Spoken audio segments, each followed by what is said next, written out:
Welcome to Berwick Toastmasters Member Mentoring. The Toastmaster Club mission, we provide a supportive and positive learning experience in which members are empowered to develop communication and leadership skills, resulting in greater self-confidence and personal growth. We follow Toastmaster core values: integrity, respect, service, and excellence. As this is an online meeting, please mute yourself unless it's your turn to speak. We won't have any polls, but reactions are always nice because they encourage our speakers. This meeting will be recorded and uploaded to our YouTube channel, and this is the statement to let you know that we're doing that.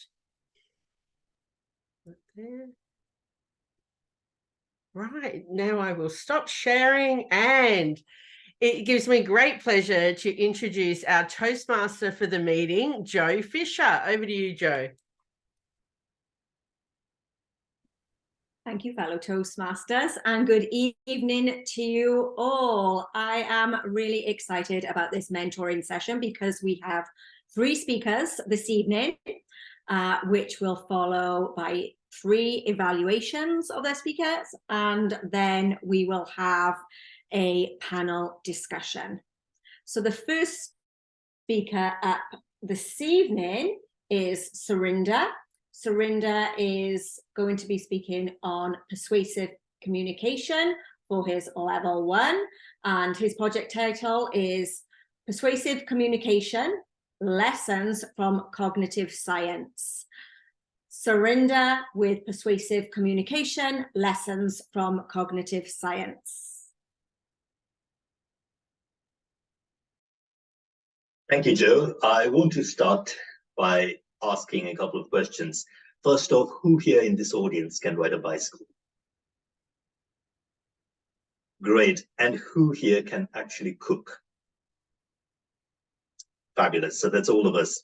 Now, public speaking is like riding a bicycle. You can read all the books you want, but the learning is really in the doing. But it's also like cooking. You can read about it, and you can do it. It'll improve your knowledge. But following good recipes with the correct ingredients is certainly going to improve that end product when it comes on your plate. So what I'm going to do today is I'm going to share a few recipes and ingredients that I hope is going to enrich your experience in public speaking. And I'm going to draw on a body of knowledge on persuasive communication from the discipline of cognitive science. Now, lesson number 1 is the subject of framing. And before I start out making further remarks, I want to ask you this question. Please do something for me. Do not think of an elephant. Whatever you do, please do not think of an elephant. Now, a quick show of hands again as to how many of you first thought of an elephant in order not to think about an elephant. So you did think of an elephant in order not to think of an elephant. And what just happened there is that the word elephant triggered a frame of an elephant in your mind in what in cognitive science is known as the area of the cognitive unconscious in your brain. So cognitive scientist George Lakoff, for instance, tells us that words are defined relative to conceptual frames. And when you hear a word, its frame is then activated in your mind or your brain.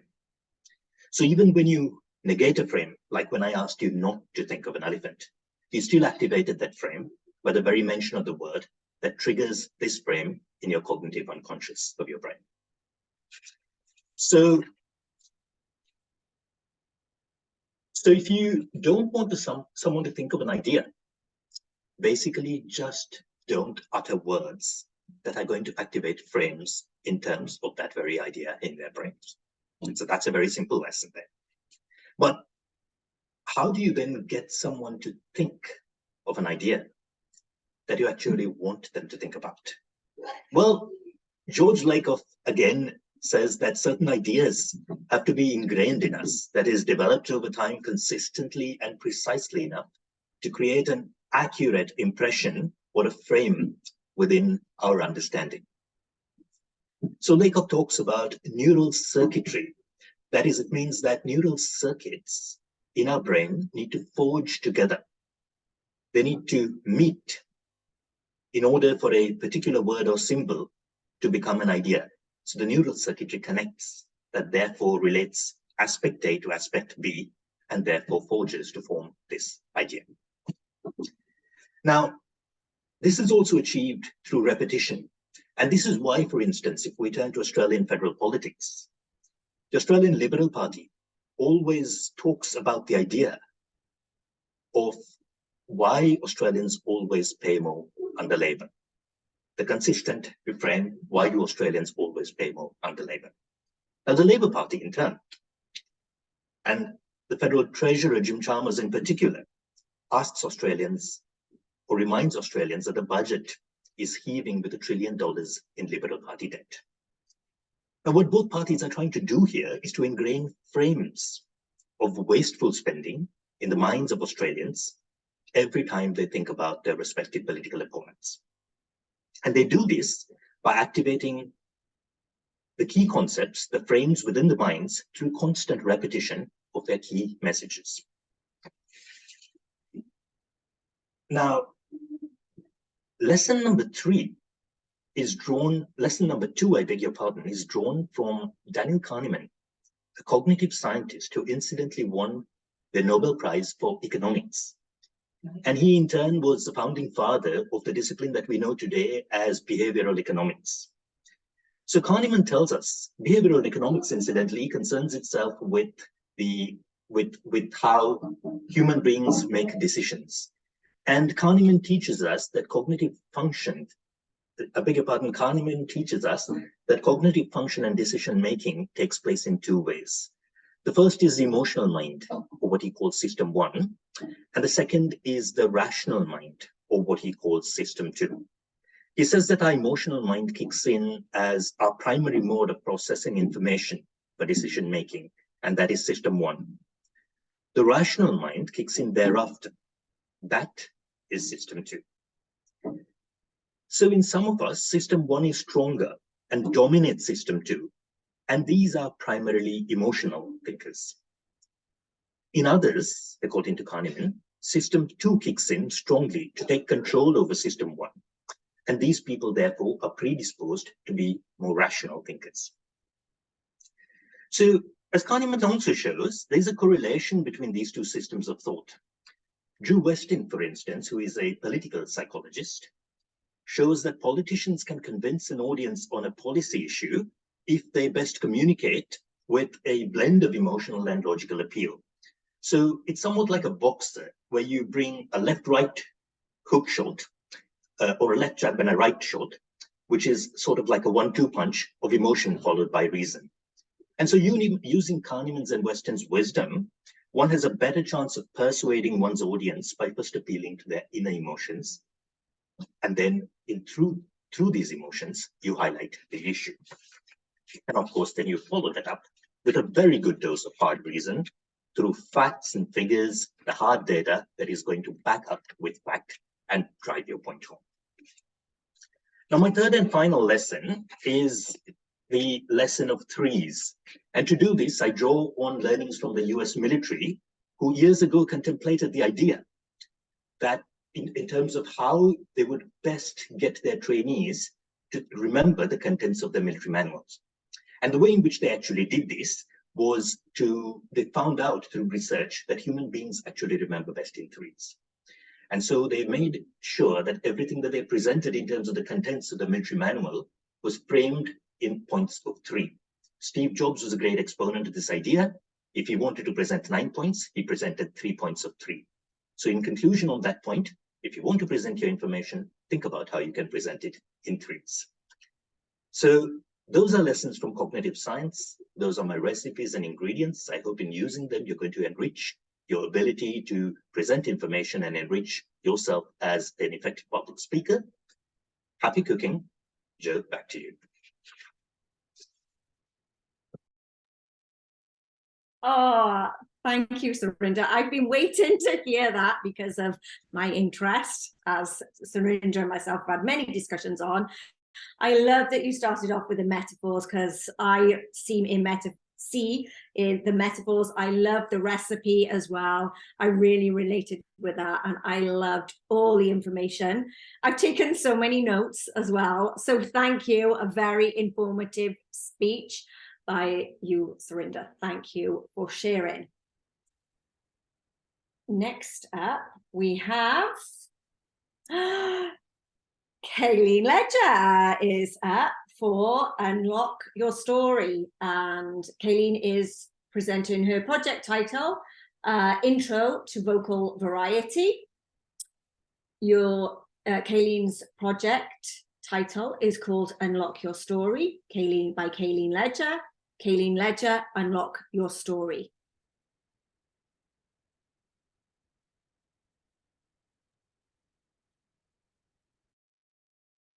Something I hear a lot of when I'm mentoring new Toastmasters is, I've got no stories to share. I've got nothing of interest to share in a speech. I don't know what to talk about. And I've been there myself. I remember when I was a new Toastmaster up in Canberra, and I said to my good friend Rebecca at the time, I've got nothing of interest to share. All my stories are boring. And Rebecca turned to me and just looked at me, smirked, and said, Kaylene, it's only because you have listened to your stories over and over again. That's why you feel that they're boring. For us, we love your stories because they're new, they're interesting. We're getting a different perspective. We're getting to get to know you better. We're getting to learn about your life. So it may be boring to you, Kaylene, but it's not boring to us. So that is why I have decided to share this topic tonight, because I know we've got some members in our club that are a little uncertain about their own stories and what they can bring to the table. So tonight I'm going to talk about your stories, why you should share your stories, and then I'm going to give you a tool that you can use to capture your stories going forward. So firstly, our lives are full of stories. I love this image because for me, that image is all the different stories in your life in those bookcases.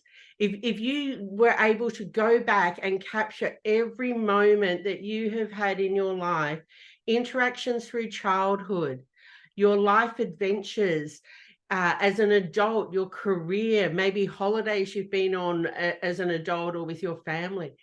There's so many stories there. We have all at some point had to overcome some sort of adversity. We've had challenges that we've faced and we've come out on the other side. Those stories, that experience that you have been through is a story that is worth sharing and to help other people. And most of you will have been lucky in love at some point, or maybe even unlucky in love, or relationships that you've had that are stories that you can share with other people and make them learn from your experience as well. So why should we share our stories? Well, to inspire other people. One thing that I learned as I was writing my first book and even my second book was that sharing a story, whether it's verbal or written, can also be a healing process for you as well. It can help you heal from situations that have happened in the past. It can take you back to those moments. So there's that personal benefit as well. For years and years, go all the way back in time, they've been telling stories that have kept the cultures alive because they've shared their stories of what has happened. And, you know, some of the great storytellers, Kingy Biddle, from New Zealand. Oh, absolutely fabulous Maori storyteller, talks about his culture. That is one way or one reason why you should be sharing your story. But you might also just want to share a story simply because you want to bring joy to somebody. You want to share an entertaining, a positive experience that you've had in your life, something that brought you great joy, or something that makes people chuckle. The type of stories that when you see a group of people around the barbecue or around the campfire at night having a yarn and having a chuckle at a party, there might not be any deep learning or lesson from it, but it's purely about entertaining and joy that you bring. And also, some of us might want to share our stories to help promote our business. And Joe, I must say, you are one fabulous storyteller on social media that you're sharing about your skills and your business. And that's just another way to use stories to help promote. So one tool that is fabulous way for you to start capturing your stories is creating your own story file. And Craig Valentine, who I studied with for my world-class speaking coach accreditation, he introduced me to this idea. And it's as simple as a notebook, or I use my smartphone, the notes app in my smartphone. And when something happens, I make notes and I capture some key information about the event, the circumstance, the story, so that I can remember it later on. Because I think that's the big thing. We've had all this lifetime of stories happening in our lives. For me, I just turned 51. I've got 51 years of stories, but jeepers, can I remember 51 years worth of stories? No. But if I use a story file, I can start capturing them. So as I continue to mature, I won't forget more stories and more valuable lessons that I can share with other people. So the key information that you can capture in the story file is the circumstance.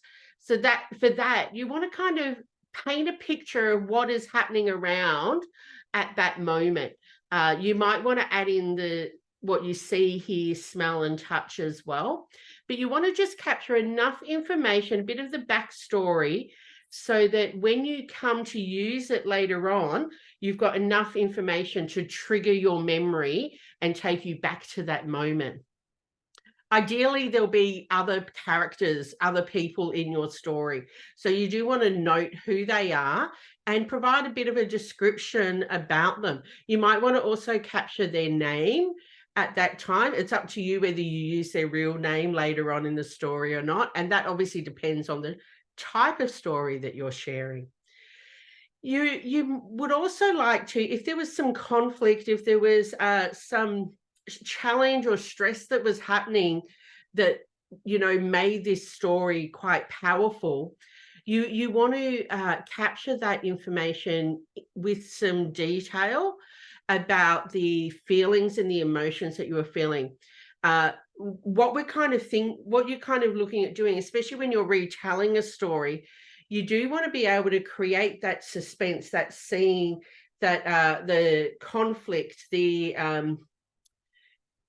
challenges leading up to when we get to the cure. So you want to create that suspense like they do in any good movie. You want to be able to express the feelings and the emotions that led up to the situation.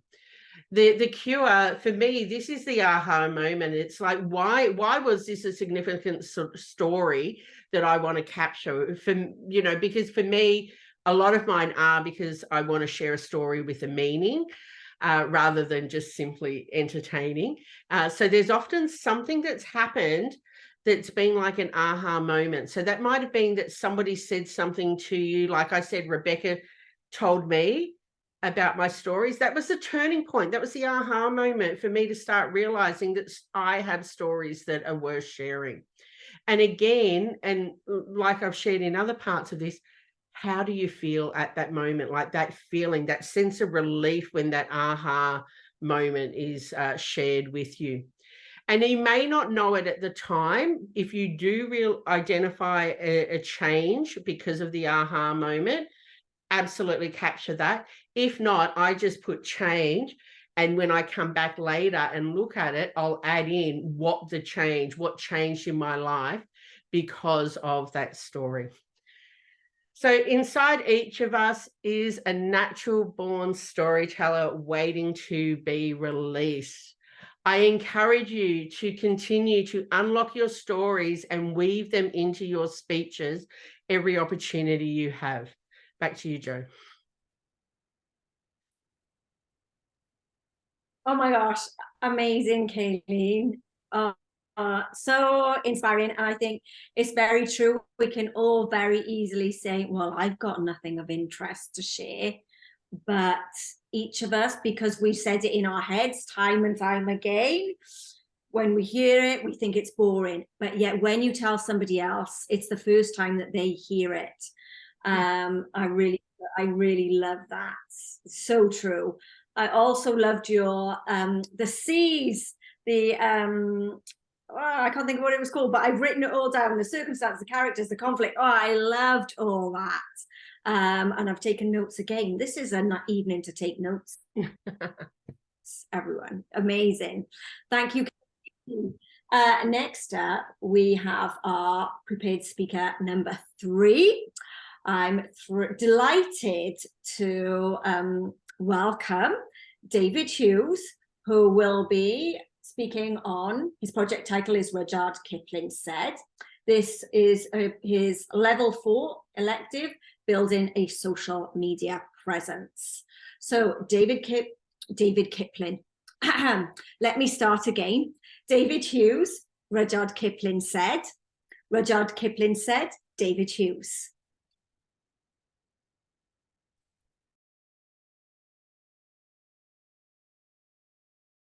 You're on mute. Thank you, Madam Toastmaster. 100 years ago, while giving a keynote speech to the Royal College of Surgeons to praise what surgeons do, Rudyard Kipling used a metaphor and likened words to medicine. The 5th line of his speech said, "And words, of course, are the most powerful drug used by mankind." He then went on to tell them that he was a dealer in words. And I like to think that that's what I do. I write poetry. I've written 2 or 3 books. I have a lot on all sorts of things. But my interest in doing it came from my father. He was Welsh. He was proud. He was a wonderful handwriter and a wonderful, wonderful storyteller. Sadly, though, I never let him know that I was really interested in it. Whenever I was asked to do something, it was always about writing with a pen. I remember my platinum pen, little lever on the side to pull the ink into the rubber sleeve inside. And we had to write 3 or 4 pages every night. That was way back.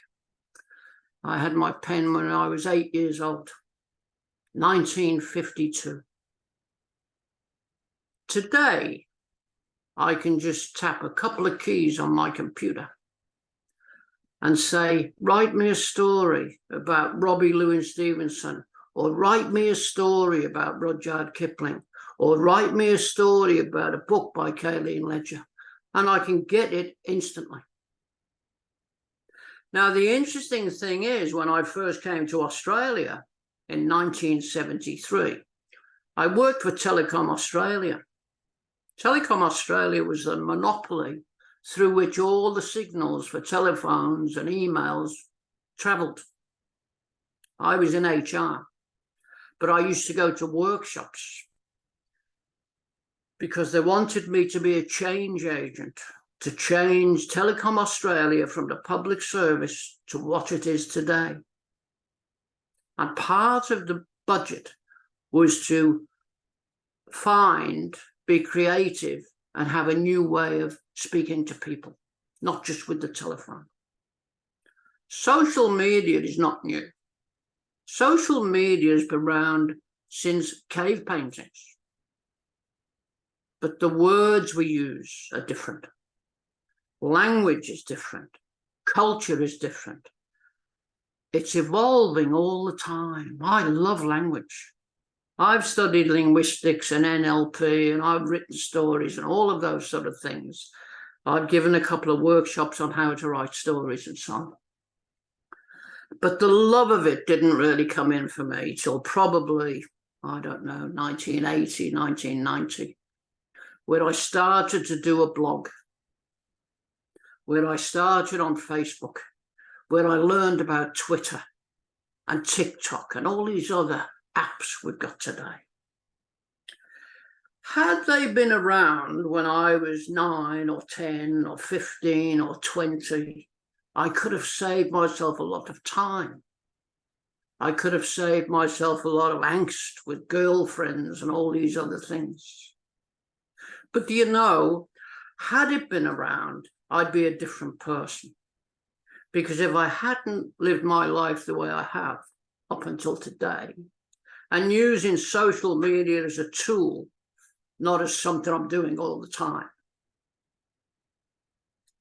I wouldn't have been as happy in life. Social media is a tool. And if you watch the referendum this weekend, you'll know that it can be used for harm and it can be used for good. And regardless of politics and regardless of how you feel about these things, social media, word usage, language, culture makes a huge difference in our lives. I'm a world traveler. I've traveled to many, many countries, and when I'm there, I'm there. So if they're using social media in Chennai in India, in Sri Lanka, in Vancouver, in America, I kind of absorb myself in that. I'm not David Hughes bringing David Hughes Australia to those countries. When I'm in those countries, I'm doing the same things as they are. That's what I love about life. That's what I love about what I do. And it's what I love about social media, because I watched the cricket I mentioned in Sri Lanka last night on television. And I was sending messages on my phone to people in Sri Lanka and people in India and people in England while the game was on. That is the benefit to me. It's about having fun. It's about connecting with people. It's about having a wide network of people. It's about using it the best way you can. Now, if you look at my Facebook page, I used to be on it all the time. Now I write a story each day about my day. I use metaphors, I use analogies, I use synonyms. And by the way, some people think synonym is the stuff you powder on cakes after you've baked them. That's not the same thing. That's cinnamon, that's a kind of spice. But if you want to use language and you want to use it well, you need to know what to use. We heard the Toastmaster mentioned to a previous speaker, she loved the use of a metaphor at the beginning. And it was a great metaphor. Rudyard Kipling used, and of course, words are the most powerful drug used by mankind. And he was comparing that with medicine. You see, words are contagious. Words can infect.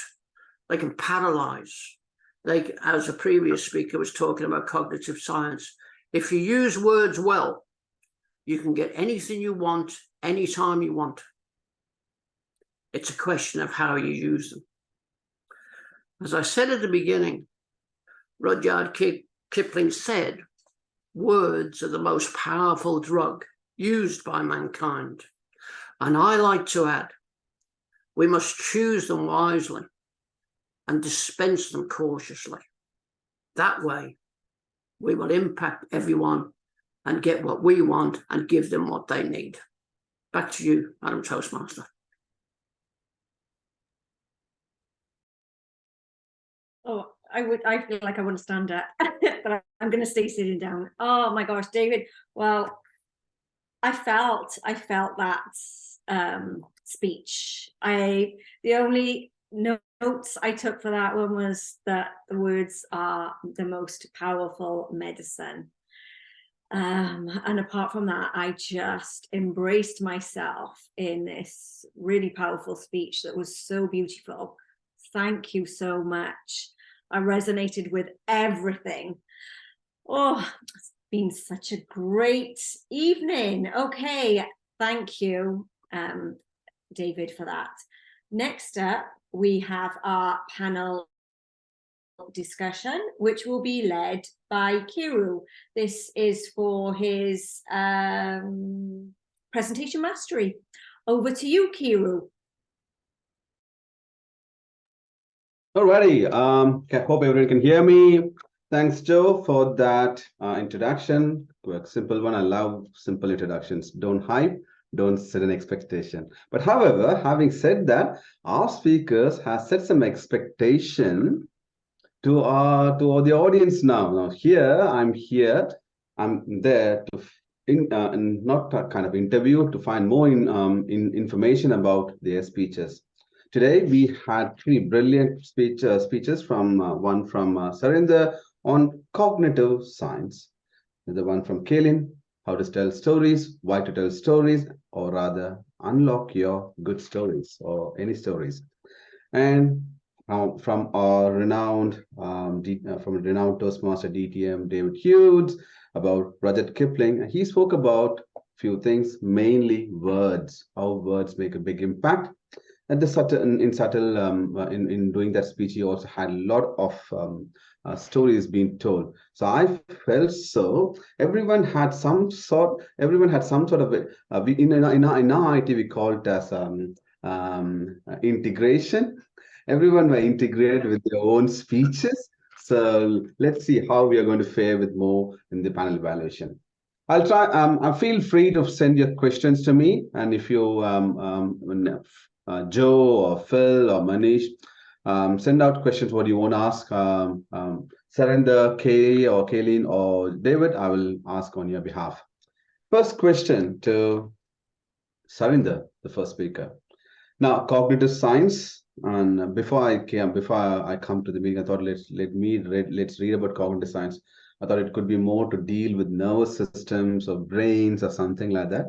But looks like it is something similar to that. But we heard a lot of things about ingrained ideas and emotional and rational mind, the fight between them, how it went. Now, I want to put the question first on the credits that you have. How did you get to the subject? Are you a professional in cognitive science? Looks like you're a politician or supporting Labour Party or any other parties in Australia. How did you get involved into cognitive science? Right, so Kiru, thank you for that question. So first off, no, I'm not a politician and I'm not involved in active politics in any way or form, not here in Australia or anywhere else. What I am in terms of my training is that I'm a political analyst by training, and I've worked on political analysis and risk analysis in both Sri Lanka and South Asia. But my training, I also happen to have an undergraduate degree in media and communications and a previous life as a radio journalist and newscaster. So throughout my work, some of the work that I've actually done is that I've consulted in political communications. And bringing all these areas together, if you use them as ingredients, you put them in a pot and you give them a good stir, so to speak. It sort of gets you interested in terms of several things.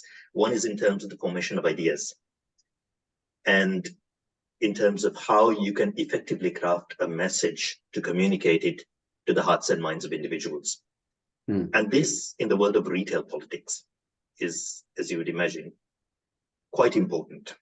It is essentially the marketing of ideas. It's a space of the marketing and selling of ideas. And so it got me interested in behavioral economics, which is essentially the understanding of the way in which human beings process information and make decisions. So I thought that these were really interesting because when you bring them together, you can extrapolate little learnings that can be passed on to, for instance, colleagues in the Toastmasters community Hmm. on how you can sell an idea and more effectively communicate. Good. Thanks a lot. Thank you, Sarinda. You gave a lot of points for us now. Why you got into how you got into cognitive science, and then what are the reasons here. And you also, now I understand that if I had to do a marketing of my project or my thoughts of my ideas into my workplace, I think I should start using cognitive science more often, and also see how I can market my ideas with the power of three, or we call it as triad, and the behavioral economics as well. I'll continue on with you as well, Sarinda. Have a second question just to keep the momentum up on the same subject.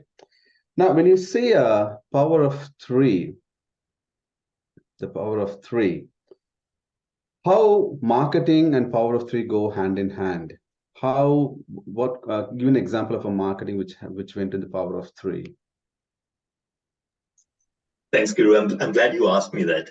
I'll start off with a point by saying that perhaps the principle, the core principle of marketing is to be able to impart a message in a way that it resonates and stays with your target audience. So who better to talk about this rather than the late Steve Jobs?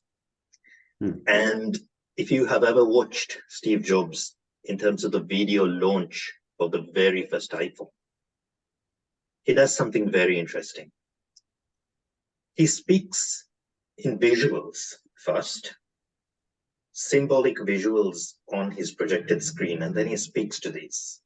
So the first thing he puts up looks like a mobile phone as we all know it. And he says, as he says, I want to introduce three things to you. And up comes a visual of the mobile phone. And he says, a mobile phone. Flicks to the new visual and he goes, an internet browser. Flicks to the third and he goes, a PDA. And then he repeats, a mobile phone, an internet browser, a PDA. Third time repeat, mobile phone, internet browser, PDA. And then he says, this is the iPhone. So going back to your question, Jobs deploys the concept of threes in perhaps the most effective consumer marketing exercise that we have seen in our lifetimes to date, which is the launch of the very first iPhone. And I think he shows us exactly how effective it can be in the realm of marketing. Good. Thank you. Thank you, Sarinda. So we know the power of three, where if we speak for anything, we use the power of three. If you look at very famous personalities, they have three letters: Shah Rukh Khan, Salman Khan, or they have SRK and things like that. So I understand that how the power of three comes in. We know that, but I understand that the power of three is actually linked with cognitive science theoretically now. Good. I'll go for that. Thank you very much, Sarinda. I'll come to Kaylene. Kaylene, are you ready for the questions? Yeah? Yes. Maybe. Yes, you will be. You're always ready for that. Was a rhetorical question just for me to say, yes, you're ready for it. Now, unlocking stories. Hearing your speech. It just resonated to myself. I always feel that, okay, this part of my story, it's not worth saying. It's boring for me. And I felt that you just read our mind, at least my mind, and saying that, okay, no, what you're thinking is wrong, Kiru. Today I'm going to give a speech to you, a speech as well, and that came in very good.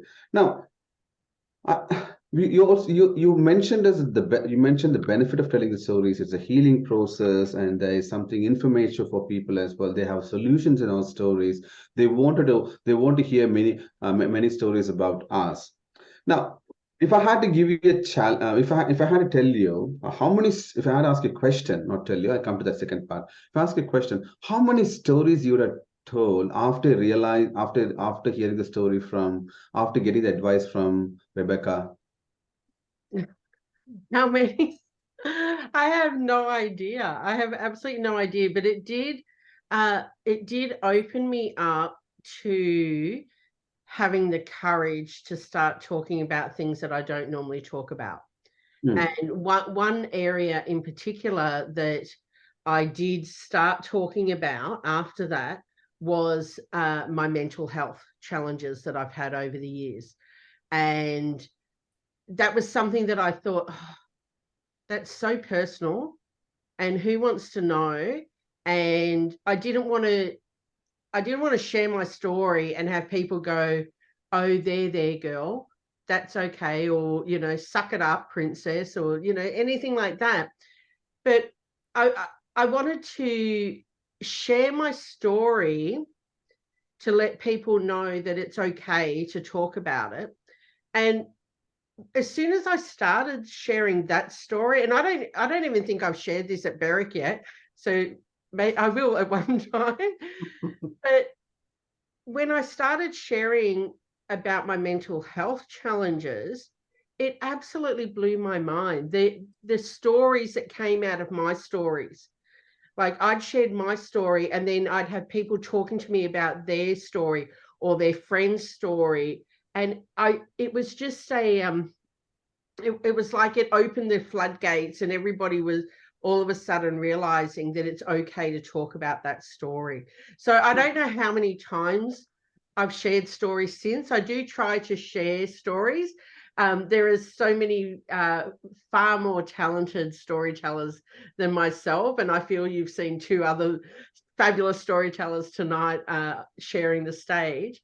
But yeah, that for me, the most powerful thing that came out was the courage to share stories around mental health.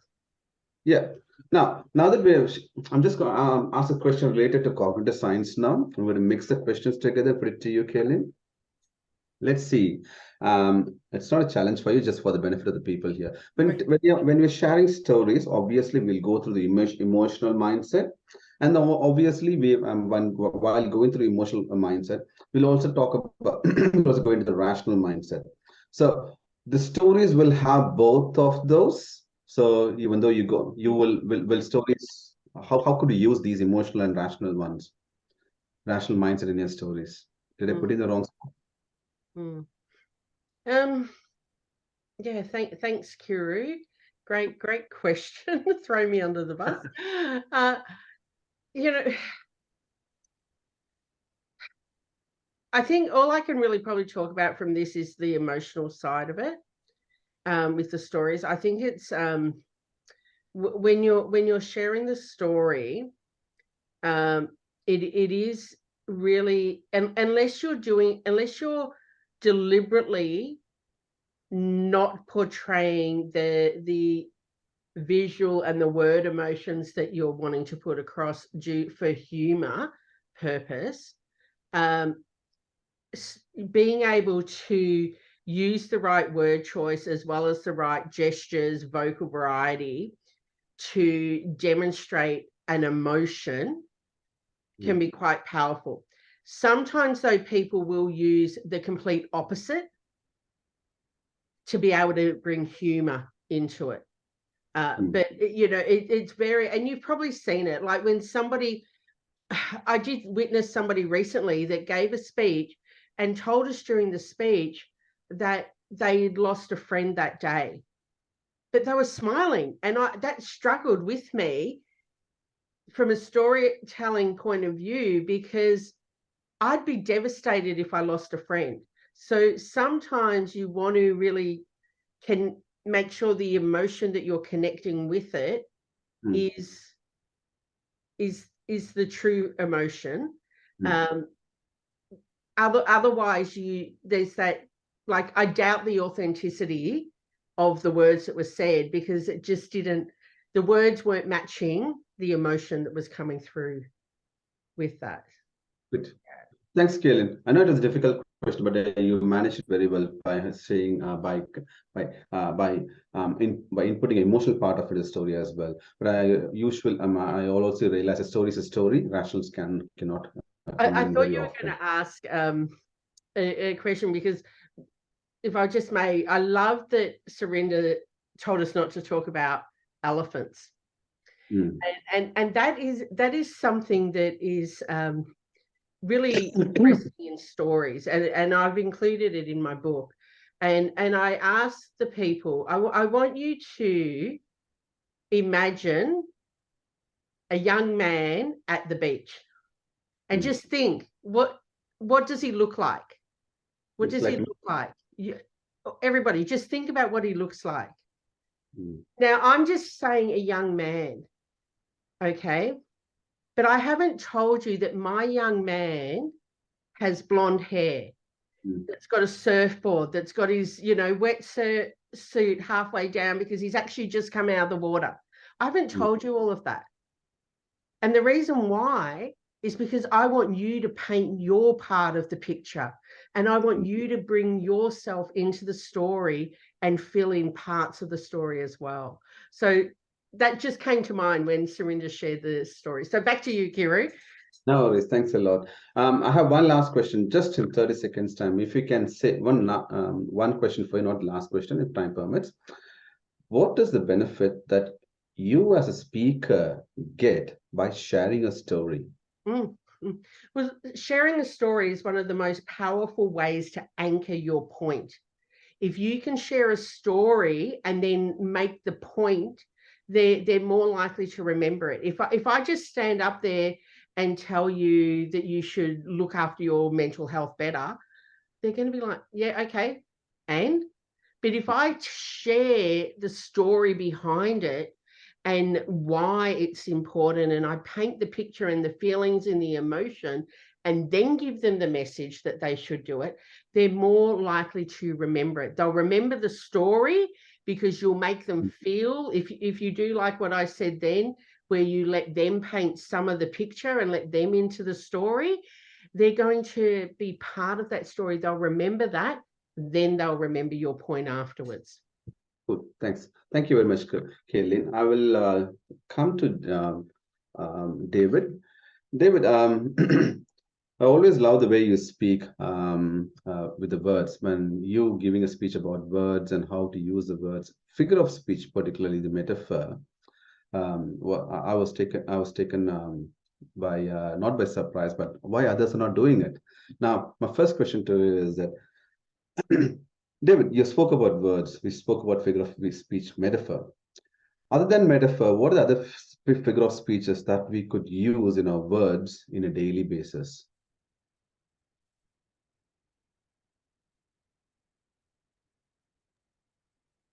That's an interesting question, and thank you for that. I'll start by saying the three speeches tonight all had, and you mentioned it, it was almost like an integration of putting three things together to come up with the perfect speech, in a sense, that the cognitive science, the word usage, and the way to tell a story. Our audiences, when we speak, are like us. They're born, they grow, they've got families, all that sort of stuff. And in order to touch them, if you like, in order to connect with an audience, you have to be far more like them than you are like yourself. In any speech, it's never about the speaker.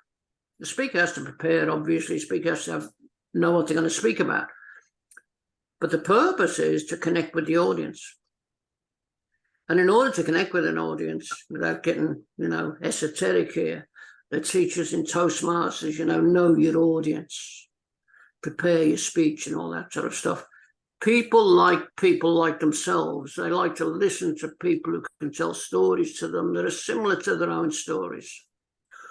One of the things I really like is when I'm traveling, and I do travel, I used to travel a lot before money and accidents and all the things got in the way, but is to be there. So if I go to India, I'm in India. I'm not an Australian in India. I'm actually in India, and I'm absorbed into their culture. I learn as much as I can. I love languages and so on. So it's not that I want to be them. I have to be me. But in order to connect with other people, I have to be able to first listen to them. I have to look at them, make eye contact with them, try and get a feel for who they are, what struggles they've had, what challenges they've had, and so on. And then speak to them in a similar way that they speak to me, not necessarily with accent and dialect and so on, but I try and choose words where I can connect fairly quickly, without kind of waffling with people and so on. That's what it means to me. So words are a lot like medicine, they can be contagious, they can be infective, they can be all of those things. And we use them to persuade and influence and entertain and inspire. But I think, to go back on something Kaylene said, and Sarinda, in a sense, it's not just about entertaining and that sort of stuff. It's about not inspiring people. It's a bit like transforming them a little bit, to use a kind of coaching term, I suppose. But that's what it is to me. And so I spend a lot of time learning languages. I spend a lot of time learning about people. I learn a lot. I love cognitive science. I've learned a bit of that stuff, and spiritual stuff and so on. Speaking of Joe and all the people, you know, it's strange. Like, since I joined Toastmasters originally in 1986, I've been looking for a home, and I've had one, don't get me wrong. You know, Frankston was my home for a long time, and in Toastmasters and traveling the world as well. You know, when I was at your club, and I'm not saying this to make you all feel wonderful, I'm just telling you because it's true. When I came to Berwick the other night, the first time, and by the way, I used to go to Berwick a lot when I was the division governor years ago and area directors and so on. I felt at home there. Now, part of that is I've learned, I've changed as well. You know, the last few weeks I mentioned it there. I've changed a lot myself. You know, I've had a lot of challenges, a lot of problems, and my wife dying and all those things, but I never took it inside. You know, I always try to have this face outside that says, yeah, I'm fine, I'm good, I'm this, I'm that. I used to get into trouble arguing with people and so on. But now I live an inside life, in a sense. You know, I listen carefully now. I try not to use words that will inflame or anything. And I think that that's why I love it. I love the words, I love the people, I love the life I've got. And it's come to me when I've been like 77, you know, it's not like I've always had that. And I just wish, and Kaylene's heard my speech, I think about I'm listening now, you know, when my father tried to teach me and other people tried to teach me. And I was always too smart for that. But these days I look up and I say to my wife, who's up there, and my dad and my mum and everybody else, I'm listening now. And I'm at peace with myself, and that's what it's about. Yeah. Does that answer the question? A bit long-winded, but I was trying to cover the three speeches were like integrated, weren't they? Very well done. Thanks, David. We at the end of I see the green light. We end of the panel moderation. Just to end David's speech, I would like to listen more about anaphora, oxymoron, irony, simile, alliterations, triads. These are some other figure of speech which I would love to hear. Probably Sarinda would make the best effort. He is the best person probably now, having spoken on radios and televisions and been into cognitive science. So we love to hear more about these figure of speeches through Sarinda and other people. Thanks a lot, wonderful people. I really loved all. I'm really proud of doing this panel moderation. Not because we are from Berwick Toastmasters, or not because I want to finish a level in my pathways. I truly like David for. I truly love Kaylene. I truly get inspired by how Sarinda speaks on the stage, his voice power, and I'm really honored to be a panel moderator and love the way you answered my question. Thanks a lot, wonderful people. I love you all, everyone, and so are the audience. Back to you, Joe. Oh, what a great session, Kiru.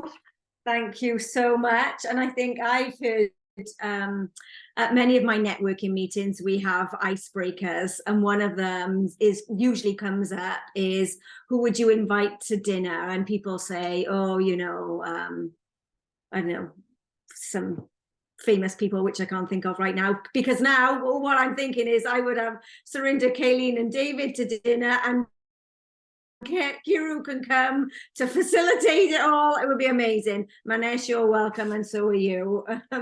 Hey, too, all of you. Amazing session. Thank you. So we now come to the evaluation part. Sarinda's speech is going to be, I'll just run through who's doing the evaluations first, so you all know. Sarinda is going to be evaluated by David. Kaylene is going to be evaluated by, which I can't my computer's stuck. I'm so sorry. Oh, by Manesh. Thank you, Manesh, for holding your hand up. And David is going to be evaluated by Sarinda. So we'll start off with evaluator number 1 for Sarinda's speech, which is David. David Hughes, our evaluator for Sarinda. Thank you, Joe, Madam Toastmaster. Sarinda, I want to start off by telling you I was really interested in your speech. The title got me in to start with. I know a little bit about that stuff, you know a lot more, and so I was really listening to it. I was listening to the way you delivered it. I was listening to the way you explained it. I was listening to, in one sense, following the structure of it, because what you spoke about is what you did when you were speaking, and I thought that was good. So there was no surprises for me in that. So I really enjoyed that. I thought and I wrote down some things because I don't have your evaluation form right here, but I will fill it in for you and send it to you. So I wrote down that you had a great opening, and you used a device that we use in Toastmasters. Before I start, I'm going to ask a couple of questions. You know, that's always good because that brings the audience to you straight away, which was really good. You talked about the way our brains work and the cognitive science and the rational and the emotive and all that sort of stuff, and that in part answers what Kiru asked me. You know, it's about connecting with people, which I thought was really good. You had a lot of information which was pertinent to the topic, and I like that. I'm sorry that I sort of talked about emotional behavior and economics early in the piece, but it was good that you told me about that. So I want to add something to something I think will make your speech. It was a great speech to me. I really enjoyed it because I understood it and it connected with me. There's something I would like to suggest to you, though. If you do this speech again, whether at the club or online, prepare a graph or just one slide that covers the triad, that covers the emotional and the rational side of things, even if it's just a picture of a brain or whatever. But don't speak when it's on, you know, because, you know, with slides, never speak when a slide's on the thing, you know, that sort of stuff. But it had structure, it had information, stuff that I needed to know. I knew some of it. I know more of it now. Something your audience needed to know, so I thought it was very good. Because there was a lot of information, and you talked about the triads, and, you know, you talked about Steve Jobs, and you had some anecdotes in between there and so on, which was really good. And everyone knows who those people are. So that was good that you included that. I think that's very important if you're giving a story or giving some information. Always speak about people that people might know. Because, again, it connects people up, and up here it's all going in. The elephant thing, I didn't raise my hand because I use that in my workshops as well. But I use it a little bit different, you know. Try not to think about a pink elephant eating a ham sandwich. That's what I use. And then a year later, I can ask people what colour the elephant was, and they'll know. What were they eating? They'll know, you know. So the brain works that way. But all in all, I enjoyed it. It had structure.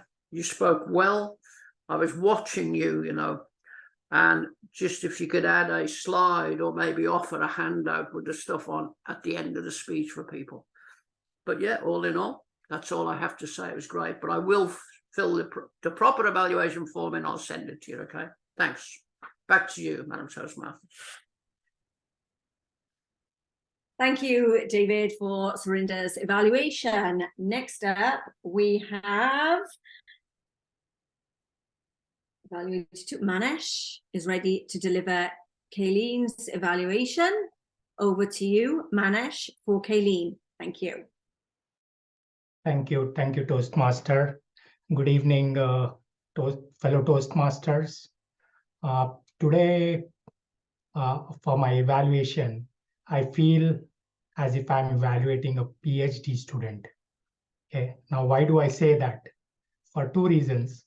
One is I'm evaluating Kaylene, who is a senior student for all of us. And secondly, my evaluation focuses only on vocal variety, which is really niche and super specialized. So I'll only concentrate my evaluation on vocal variety. So with that, I think let me start with the strength of the speech, Kaylene, and everyone. So to me, the strong point that I observed was the tone of the speech, or the usage of tone to convey the emotions behind the words, right? So the tone enhances the words. So few examples that I found which really connected with me and enhanced the tone. So the first example, Kaylene, to emphasize the number of stories, okay, she mentioned, in my 51 years, I have 51 years of stories. So it's like it sounded very exciting, and the excitement with which she conveyed the number of stories that she has was really compelling, and brought out enhanced the words and the language beautifully. So that was one example. The other example that I picked for tone was, our lives are full of stories. So the emphasis on the word our, a collective of not just herself, but everyone, right? Every one of us has stories. So the emphasis and the emotions behind our, and the collective involvement, I think that was really powerful. So that to me was extremely strong, Kaylene. So well done on that. Coming to opportunity for improvement, and I think the first one that I observed was there is an opportunity I see for widening the range of pitch. Now, when I say that, one of the examples, like you could vary your voice, either coming from your chest or coming from your head, in case you want to make it louder. So an example that I picked was, you mentioned capture the information with some detail. Okay, so this could be done as capture the information with some detail. So you could enhance the pitch, or vary the pitch, and broaden the range. So I think that is one aspect that I would like to share as an opportunity for you for building up on future speeches. I think the other opportunity for improvement I thought was on the volume side. Again, variation of volume to convey emotions. Example was aha moment of the story, right? So you could actually aha moment of the story. So that would enhance the emotions behind the story and convey it better. So those to me were the two opportunities that I would love to and share with you for future implementation. So all in all, I think considering the topic was educational, your voice conveyed authority, it was extremely engaging, it complemented the topic well. So I want to congratulate you, Kaylene, for a well done speech. Thank you.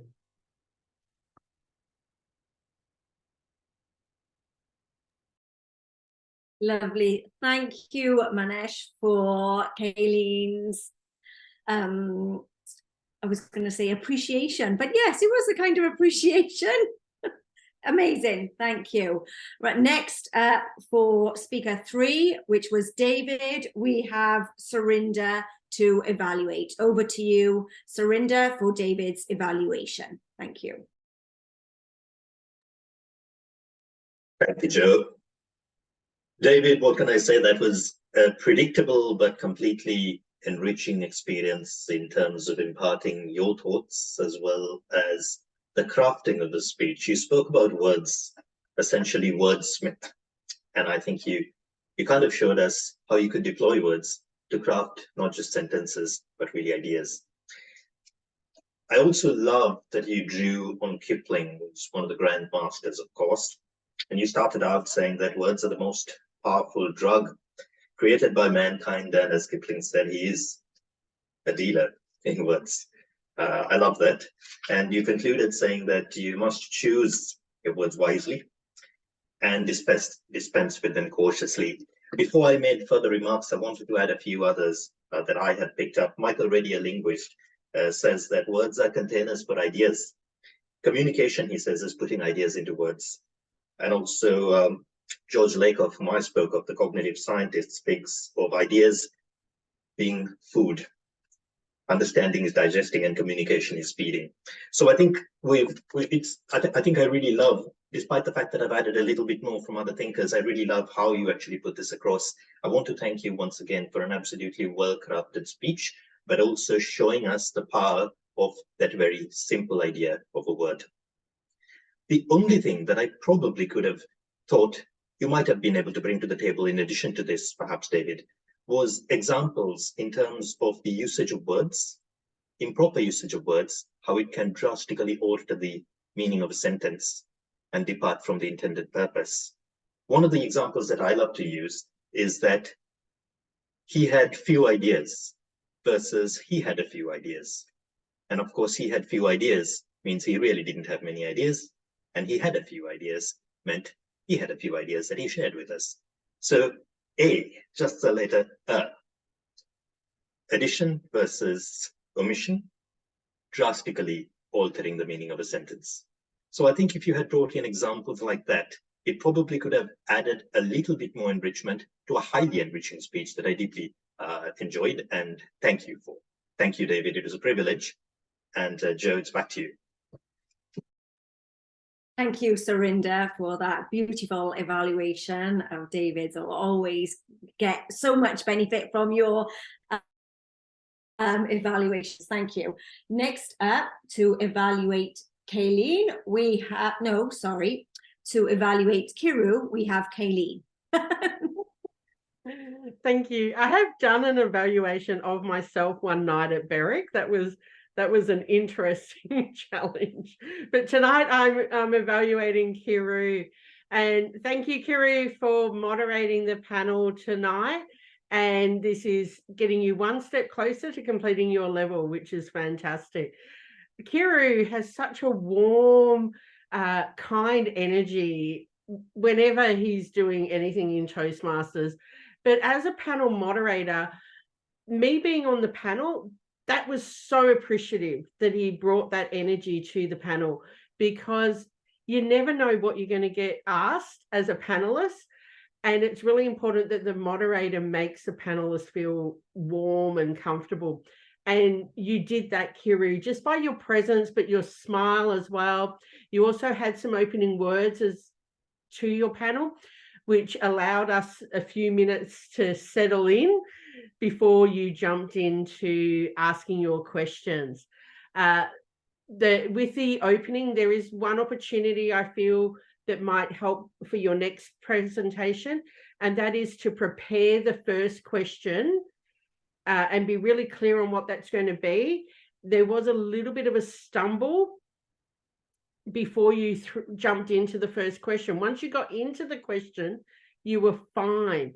So I think a little bit of practice around that or preparation would help you, because as soon as you got into the questions and you were asking all of the questions, they were very clear and concise, and there was no stumbling or ums or ahs in there as well.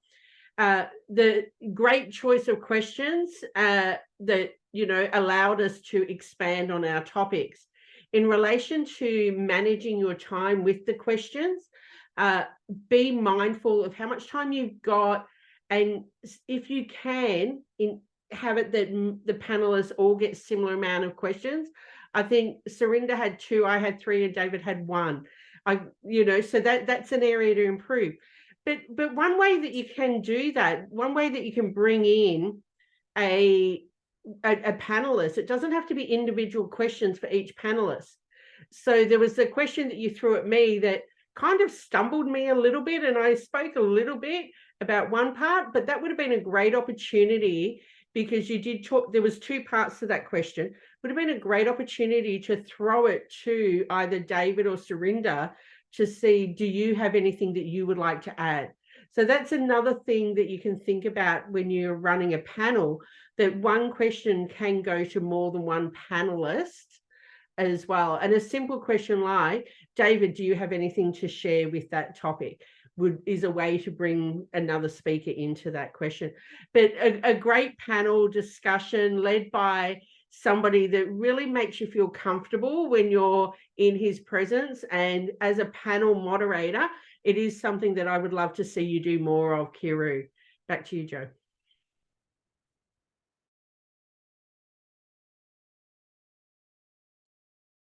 Thank you, Kaylene, for that. Beautiful. Yeah, I'm such a great panelist, panel moderator, rather, from Kiru. Over now to you, Stephen, who is our next Toastmaster. Thank you. Yeah, as the Toastmaster, I'm going to hand over to the contest chair.